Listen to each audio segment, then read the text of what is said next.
Hi friends, welcome to my new blog. चलतु कोणार्क और पुरी बुली जावा। वीडियोटी भल लगे लाइक कमेंट शेयर और सब्सक्राइब करेंगे। वर्तमान आम एवं घर बाहरलु। चलतु आग को देखा और बहुत सारा मजा और मस्ती करवा।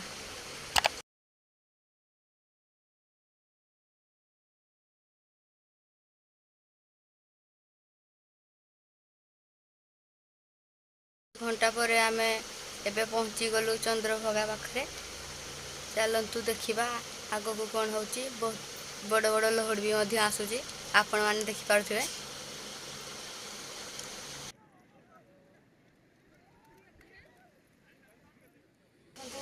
आम ए चंद्रभागार अच्छु। देखु आमर छोट छोट पिला माने केमती लहड़ी की न डरिकी दौड़ुंट आग को। आउ बहुत बड़ बड़ लहड़ी आसूँ आमको भी डर लगुच छुआ मैंने केतबे भासीजे से सतर्क रहा आवश्यकता। आपण मैंने भी केवे आसिले आपण मैंने भी सतर्कता रक्षा करेंगे दर्शक बंधु। तो मैंने एवं आम कोणार्क बाहरिलु और पहुँची भी गलु कोणार्क। चलतु देखा आम झील को देखु केमती देखुचे। आउ जड़े तो चली चली जाऊँगी। आपण मैंने भी देखिपे केमती लगुच कमेंट करके कहे। बहुत सुंदर भी देखा जाउची कोणार्क मंदिर ऊपर। आम चली चली थकी गलु तो से बसी पड़ीचु।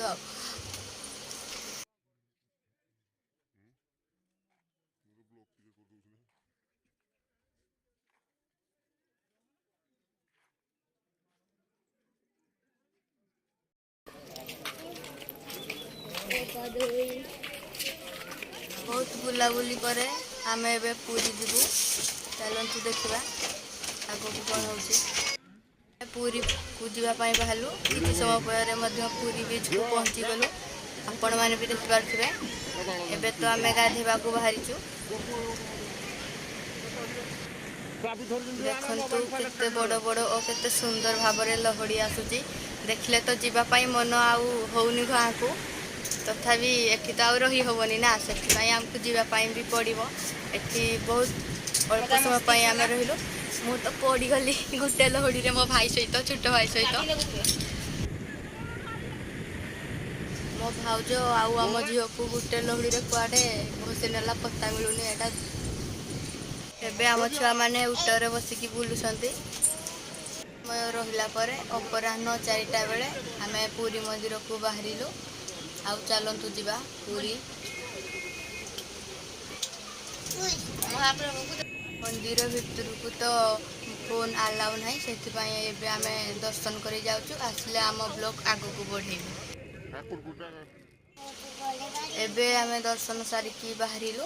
3टा बेले जाइलु जे बहुत माने 7टा 7:30 पाखापाखि बाहरीचु। बहुत भीड़ थिला। एबे आम पळे एबे आम टेक्सीनारी पाखु पळे आसछु। मो भाउज टेक्सीनारी ताकर सामान किणुथिले और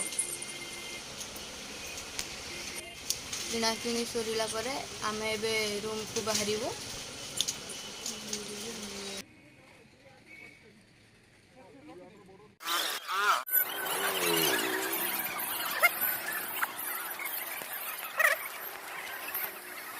जीवाई तो मन नाला घर परिस्थिति को देखापी पड़ो। से आम सका सका बाहरी गलु पुरी गाँ को।